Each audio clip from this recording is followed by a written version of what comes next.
Libra. Welcome to your mid-July 2022 general tarot reading. It's raining here. Ta-da.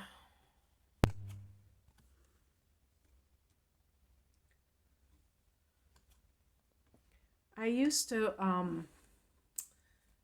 when I first started doing tarot readings, I think the first two Rider-Waite decks, I lost the Seven of Neptune. Seven of Cups. It's connected to Neptune. And it was like, of all the cards to lose or to flake out on me, that's a perfect card. Wow. Okay, well, you're leaving. You're out of here. If you ever wanted to know. Whatever this means to you. The heart of the matter is the Seven of Cups, and this is a card of having a lot of choices, but not necessarily the discernment to choose wisely. Not necessarily having a clear mind to be able to make an appropriate choice. If you want to look at it beyond choice, you may just be muddled in your thinking. You could be having wishful thinking. I always joke that I don't like that I want wishful thinking. I want to, be very full of wishes, but what they mean is deluded in your thinking. And this is because the person wants something very badly, but it's not necessarily possible, whatever that thing is. The past position is the Eight of Cups. This is leaving behind something which doesn't have your heart, which doesn't feel like it's for you. Sometimes this can be a spiritual quest. And the issue, what I always say is, it's not just about walking away from something, it's about knowing where you're going. If you just walk away from something, that's escapism. And the Seven of Cups can be about escapism. If you don't know where you're going, there's a song by George Harrison on his last album. It's called If You Don't Know Where You're Going, Any Road Will Take You There. So, and it's funny because George Harrison was a Pisces, and the symbol in astrology for Pisces is the fish swimming in two opposite directions. The Seven of Cups is, I think, is connected to the ruler of Pisces, Neptune, so it has that Piscean feel to it of, not really being clear in direction or having good discernment, and the emotions may be really full tilt, and you're not really being your usual logical Libra self. You're kind of allowing your emotions to be front and center. If you have a water sign in, with a sun in Libra, this can certainly make you more susceptible to that, but also maybe a Venus in Scorpio or Mars in Scorpio or Mercury in Scorpio, and you just have that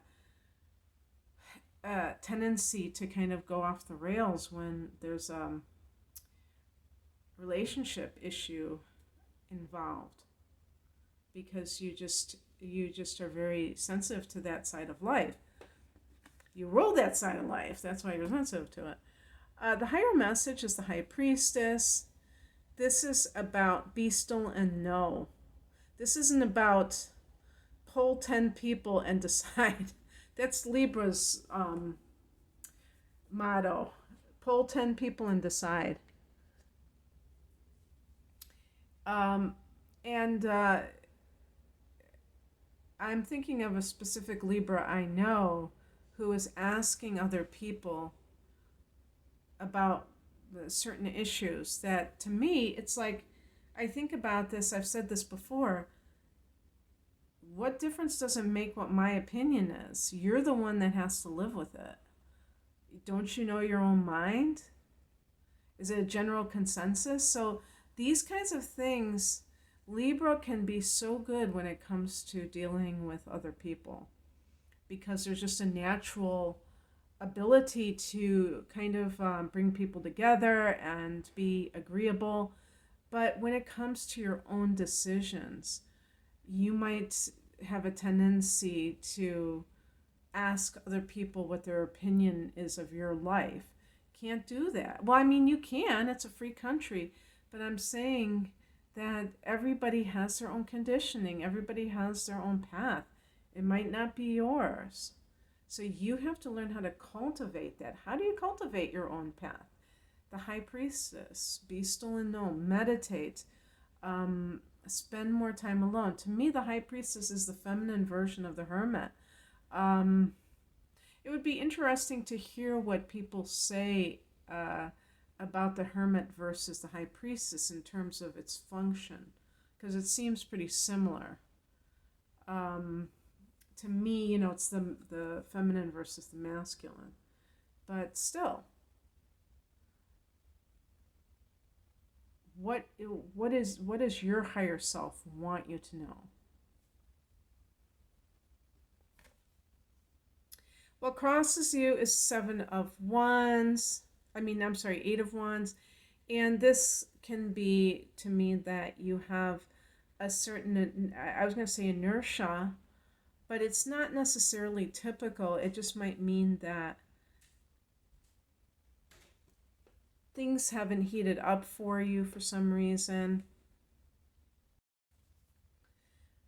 So I did pause this if you're wondering, oh, how did this card come out? But anyway, that kind of this card, if I read it in the upright position, it would be like all systems are go, everything is happening. And, that's kind of how life works sometimes. Everything isn't just uniform. Sometimes there are not just glitches, but like kind of slowdowns, and then there are speeding up times. And this might have been a time when things were not moving as quickly. And this time that I'm talking about right now may still be where things are not back up to speed, but when they do get there, then you will have the opportunity to kind of have things offered to you. And I think that might be what is going on as well. You may feel like you thought something was going to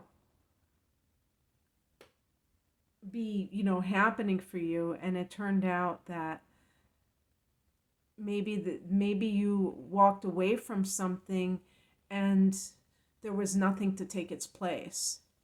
So let's say you were in a relationship and you walked away from it because you had met somebody and they'd given you this song and dance about, oh wow, we're going to be like the greatest thing since sliced bread, and then all of a sudden it's like they were nowhere to be found.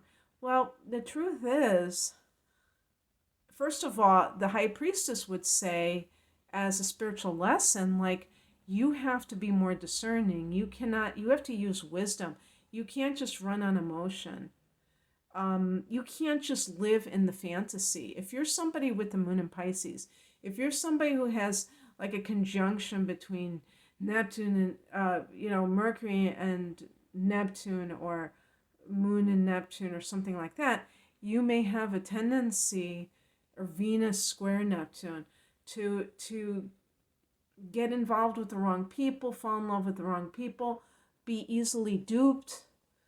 And so you have to start really heightening your intuitive faculties so that you do not repeat this sort of thing.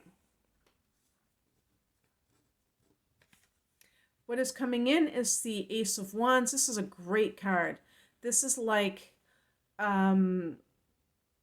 everything, something starting for you from a very fresh beginning and an enthusiastic beginning. Now, this could be your life as a whole, or this could be one area of your life.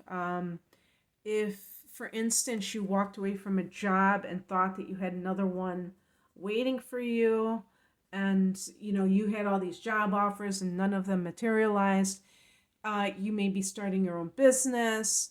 Something may come about where you say, hey, I'm going to start my own business.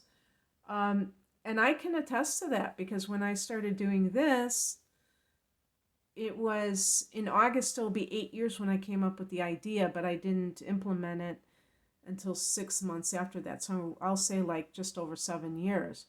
Well, I had no intention of ever doing professional astrology, okay? I never had that intention, let alone tarot, but just astrology or making videos on YouTube or any of that.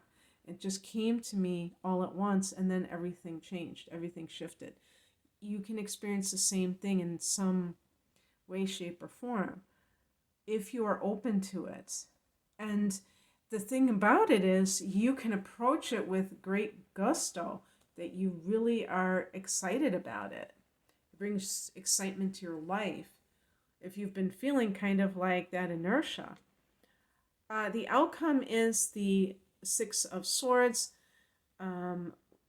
leaving the drama behind and choosing peace. This can also be relocation, so actual moving. So with the Eight of Cups and the Six of Swords, some of you might be moving. It's not that you already are in the process of it now, but maybe you weren't sure. Maybe you were like not sure whether you should stay, whether you should go, but there's some kind of a new cycle in your life with the Ace of Wands that gives you a new lease on life. And I think that's how I would characterize it. Okay, that's what I have for you, Libra. I hope that this resonated. If you would like a private reading, the link is below. Take care. Bye.